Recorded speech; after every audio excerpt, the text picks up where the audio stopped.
Right? We don't care about other watches. We care about Rolex.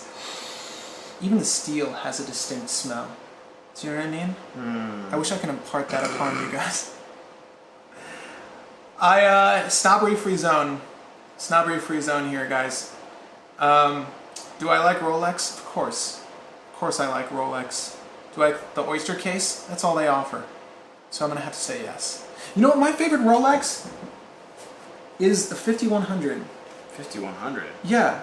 It's quartz, and it doesn't utilize an oyster case. Hi guys. I'm Patrick. I'm Adam. And welcome to Properly Wound, where we offer you a consumer's opinion on everything watch related. What is this? What's this I have in my hand? What did you put in my hand today? Is a Rolex. Polar. Let's get those views, baby. Part of Archie's trio. Rolex Polar 40 millimeter. Is this the one? Is this the one to get? Yeah, this is Archie's one of his top recommendations. Yeah. Is it really? Reverso, Speedmaster Man on the fucking moon, and Rolex Polar Explorer. I hate to say it, guys, but it's more like 39. So, guys, yeah, we have a Polar Explorer in today. No bracelet on a NATO. Thank you so much, Pat. Different Pat, not this Pat. Yeah. For letting us borrow this. I let him borrow my Panerai, it. so you know it was a nice little trade-off. Does he have that now? Yeah. He has your Luminor? Yeah.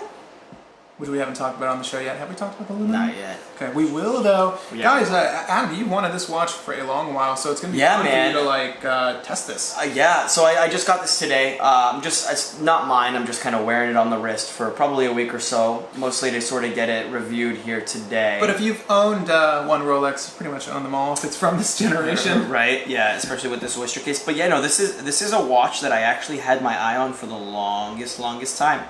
And luckily, I think this 1 week that I'm able to spend with it will sort of quench my thirst for actually owning one. You know what's funny? This is a watch that a lot of people commit to buying. Like, this is sort of, it's becoming more and more desirable, I've found, over the last few years. Yeah. And I've actually seen a bunch of these. It's because it's also really affordable. I've seen a bunch of these on the streets. I've seen a bunch of people wearing these. And this is one of the only Rolex pieces where I can comment on that that individual's watch and say, that's a nice Rolex. And they actually carry on the conversation. Right. Do you know what I mean? I feel like real It's not just Rolex a basic enthusiasts, sub with a Cyclops or a like Datejust. a Datejust, you know, or a Milgauss, I'll say, or the Air King. I'll compliment those, and it's like, oh, thanks. Yeah. I guess. It was a gift. I'll be like, oh, we're not going to have a meaningful conversation, are we? Definitely but I'll compliment not. the guy with this, and he's like, oh my god, yeah, it's Polar Explorer. It's the favorite thing in the world. And I'll be like, I can understand why. Because when you have one in your hands, guys, it's really, really nice. It's definitely very iconic within the watch world, not so much the Rolex world. No, more and more so though, and I can understand why, guys. I absolutely love this watch. So it's going to be obviously kind of a first impression for me. Again, I've seen a bunch of these since recently. I don't know why. It's actually, I won't get into that, but yeah, I've seen a bunch of these. I mean, Adam, this is. Have you ever owned or played with one of these before? Or is this your first time having it? It's my first time too. Just to give you guys a really quick wrist shot before we get into it. Again, it's that 39 millimeter case, and we can measure it out for you guys on camera. But you know what the lug to lug is on this? It's a 40 millimeter. That's what it's listed as. All their sports Rolexes are 40 millimeters, even though it's 39. This is similar in size to your GMT. I don't know right? lug to lug. It's probably like a 46 or something. I would guess we could probably measure it. Yeah, we'll take it off the strap and get those measurements for you. But do we have any details on the movement in here? Oh yeah. So this one has the 3185 movement. I guess Pat is maybe kind of showing it off. Yeah, off of the NATO. I'll strap. sort of talk about the Explorer 2, the history, and sort of just the movements that are in it right now. So this is a Y serial, which means it was made in late 2001, 2002. So the original Explorer 2, you guys know the Explorer 1. We've done a review on that. I have an Explorer 1. It was back in the 50s is when it first came out. But the Explorer 2 came out in 1971 with the reference 1655. You can post up a picture of that. As many of you guys will know that as the Steve McQueen Rolex. Had that orange hand with the steel bezel on it and the black dial. And those used the caliber 1570 and the 1575, which was also found in the standard Rolex GMT. And then they moved on to the 16550, which if you guys look up a picture of that, you'll see a lot of those dials have patinaed into like an eggshell color. So it's not just the lume plots, but the actual dial itself has this sort of off-white eggshell color, which is pretty cool. And those are becoming much, much more expensive already as well, just like all freaking vintage Rolexes, right? And then they finally transitioned to the 16570, which is what you see here in front of us. And that was till about 2010 was the last production year, and then they moved to the larger 42 millimeter case 2166570, which has that big orange hand and the bolder numerals, which I don't like. That has the maxi plots on it as well. They do that with a black dial and a white dial. Yes, correct. How many years was this model made? Almost 2 decades, I think. So there's a lot. There's a couple of these out there. Yeah, okay. I think sort of late 80s into the 2010. And I think that's affected the price of these because the commonality of them. I feel like there are a lot of these out there in the market. I have to say though, honestly, I'll admit it. I'm not the biggest Rolex fan. Yeah. And you can hate me for saying that. That's fine. Because I feel like the Oyster case, it's the only thing they do. However, the dial arrangement and the bezel here, this is everything I would want in a sports watch. Mm-hmm. It really is. And the dial, the white of the dial, I'm trying to clean this glass off so you can sort of see what I'm talking about. It has this amazing finish to it. Super pure, isn't it? It's like pure as snow. And I don't know if that's just because I see the word Rolex on the top half of that dial. Maybe some of that prestige is like putting mist over my eyes.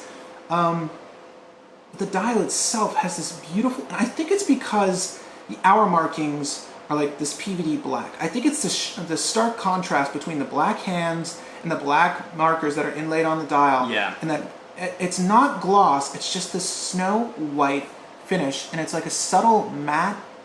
It's a subtle matte finish. It's just absolutely stunning, and it's one of those things you need to see in person. I wish this B cam could give you the impression that it's placing upon me. But it's honestly my favorite, one of my favorite movements. Like I love the GMT movements they created, and it's one of my favorite arrangements. I think the handset is perfectly proportioned. Again, they've been doing the same thing for so long that they've sort of mastered the look. Yeah, and for sure. They're changing it up in modern date, and it's worked in some cases. It hasn't worked in others, but this is really a perfect example of what a sports watch from Rolex should be. I'm not a fan. I'm not a fan of the newer one, the 42 millimeter. Not in the least. I don't really like the proportions on that one. So this one uses the 3185 movement. Like I said, this is a 2011 model, 2001, 2002 model, which means that this has the very desirable Holes case with solid end links. Yes. So for the first decade or so, this watch had hollow end links and Holes case. And then there was a very brief crossover period, over a couple of years I think, where the solid end links were matched with the Holes case before switching to no Holes case and solid end links. And then later in 2007, 2008, they also upgraded the movement to the newer 3186 movement, which was also found in the GMT, which I guess had like the blue parachrome hairspring or whatever in it.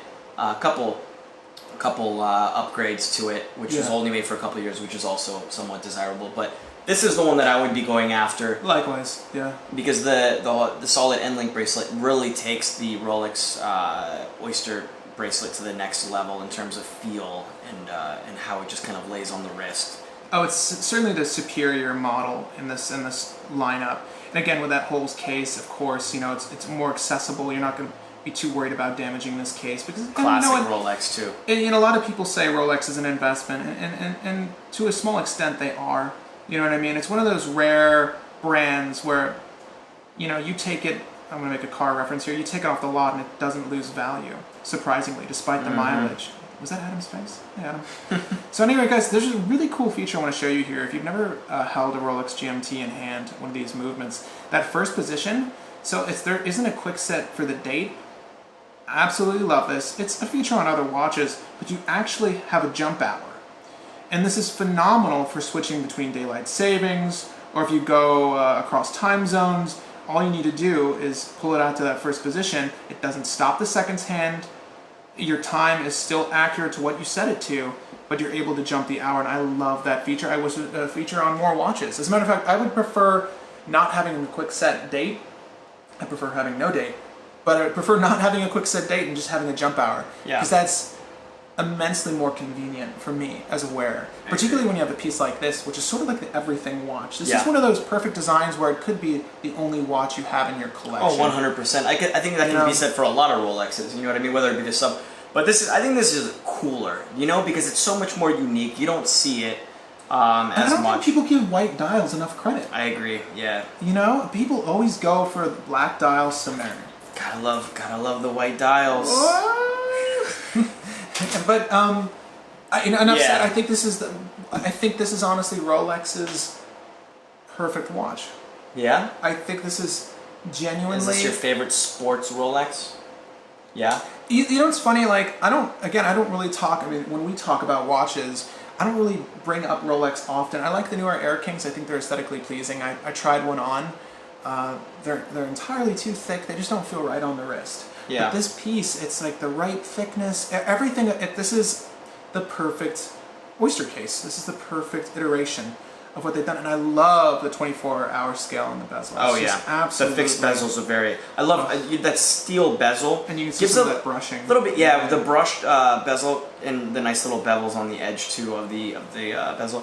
The brushed with the steel kind of gives it this even more rugged look than some of the divers that Rolex has, and I think it just sort of adds a little bit to that kind of utilitarian kind of charm and feel that Rolex is famous for, you know, being a true tool watch. But at the same time, it almost makes it look a little bit more refined, you know, with that brushing, the nice contrast with the brushing and polishing on the bezel and the case sides. So this it has hasn't a been lot redone going at for all. it. This hasn't been redone. So you're gonna notice a few scratches on it, but you can tell some of the brushing examples that Adam just mentioned, like the brushing on the lugs, very, very nice and clean. They slip down towards the tips of the lugs, and then you have these really great high polished sides, and you can tell this hasn't been refinished with those sharp edges, which I absolutely love with a nicely finished Rolex case.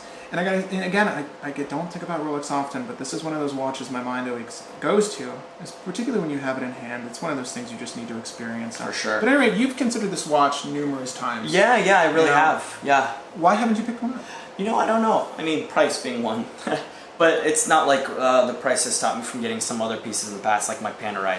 Yeah, the Luminor is about the same range as you know, I don't know. There's something that always sort of... I kind of opted for other watches. Maybe part of the reason is because I already have an Explorer 1. Yeah. You know, and I'd rather... Like, I got a sub, and I got a Pepsi GMT. I guess maybe I sort of want to experience something other than an Explorer, even though this is a very different watch than the Explorer 1. I don't know, I probably one day might end up picking up one of these, because honestly, right now, I don't think you're going to get these for a better deal than you will right now. These are only going to appreciate as the years go by. Maybe in a decade or so they'll be trading for $6,000 instead of around $4,000. Because that's the going right around now. Yeah, right around $4,000 for a nice example. Yeah. But I don't know. So this could literally be seen as an investment, because you're probably not going to lose money on this if you decide to keep it for a while. But I don't know. Maybe I still will pick one up. This one has the Super Luminova. I think I'd go for an early 90s one to have some tritium, so that creamy lume sort of starts to develop, because I think that eggshell patina on the markers against that against that like pure snow white makes it look really, really, really cool. Some people might think otherwise, like my girlfriend. She thinks it's the ugliest thing in the world. Patina, but no, just the white dial in general on this thing, yeah. But you know, and the polar is somewhat polarizing, I think, because a white dial Rolex is sort of like you know, I wouldn't call it like taboo, but it's like the white dial Milgauss, the white dial sports Rolex. They generally are sort of like the forgotten, way under their competitor. Even the white Milgauss is selling for $1,000, sometimes $1,500, even $2,000 more than like the black GV or less, the Z Blue, less. It's than some of the crazy other why that is. And I Milgauss really models. like the white Milgauss. Yeah. It's the thing is that, you know, speaking of the Milgauss range, the color options there are phenomenal. Where, you know, I feel like people feel like they can just get a white dial to watch anywhere. But to see Rolex do it with their sports watches, it's always nice. I think this one, again, it just does it, and it captures that look so well because of that the contrasting hands and the hour markers. Yeah. And then it's followed through to the bezel. It's just a very, very complete look. Honestly, it's probably my favorite Rolex, I have to say. It's absolutely gorgeous, and I don't generally like magnifying glasses on my watches, but the Cyclops here is done very well. I mean, you'd expect it to be done well. It's magnified perfectly. And by the way, you can see even like the finer details of that window cut out. It's just a very refined timepiece. It's my favorite. It's my favorite Rolex. Hell, maybe I'll get one. I mean, I never really consider getting Rolexes, but it would be cool to add to my 6. And I think it's it definitely provides some value too, especially being a Rolex. You get a GMT function in a sports Rolex on a bracelet for right around 4,000, even sometimes a little bit less if you get one that's a little bit beat up, a little bit scratched up. You can really luck out with some of these. So this is definitely something that's still going to be on my radar. Maybe I'll even work out something with Pat in the future. But yeah, I think I would. This is definitely on my to-do list on watches. So it's odd. It's so jaw-dropping. It's pieces like this that make you appreciate Rolex. I never really think or say Archie that was often. right. Archie was right. And I anyway, love guys, that inside joke. If you like the Rolex Explorer 2 Polar Dial, feel free to like this video. If you dislike it, then that's okay too. Well, then you're just wrong. You're just wrong at that point. Anyway, guys, thank you for joining us on this video. We are building a community here over at Properly Wound, so of course, comment in the comment section down below. Join our Facebook page and comment and converse with us there. Again, as always, if there's anything you know about these watches, a little bit of the history or some of your own history with this piece, if you own this Rolex, let us know how your time's been with it. You can tell I'm always awestruck when I hold one of those Polar Dial Explorers. I absolutely love them. But yeah, I'd love it if you own the watch to, please share your experiences with us. And if you haven't subscribed to the channel already, please do. That's why that button's there. And if you've been watching our videos, come on, man. Come on, man. And or girl. And I mean, this is a pretty unisex size too, I have to say. I feel like a girl could especially rock nowadays this easily. too. Yeah. 100%. But guys, yeah, subscribe if you haven't yet. Thank you for joining us, and we will see you on the next video. Adios.